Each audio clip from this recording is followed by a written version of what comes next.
Welcome to the Slop Farm. Enjoy the video. In this video, I will explain how to learn software programming for beginners easy guide. Start by picking a single language and install the tools, then create a tiny project to explore basics. Break learning into small tasks and use online tutorials, exercises, and code examples.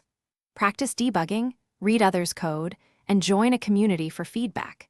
Keep experiments simple and celebrate each small win to build confidence. Master core concepts by focusing on variables, control flow, functions, and basic data structures, then practice them in small examples.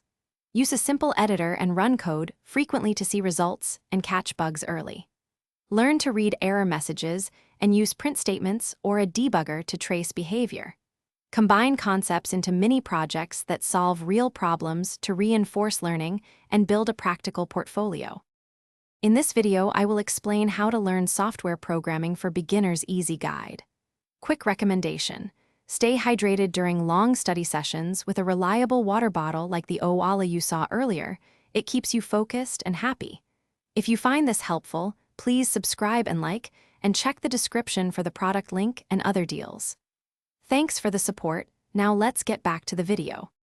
Pick a mix of resources like interactive platforms, concise books, and project-based video courses to cover theory and practice. Choose tutorials that lead you to build an app or tool so you apply concepts immediately. Bookmark reliable references for quick lookup and practice regularly with coding challenges to sharpen problem solving. Engage with peers or mentors for review and accountability to accelerate learning and stay motivated. Thanks for watching. Consider subscribing if we helped you today.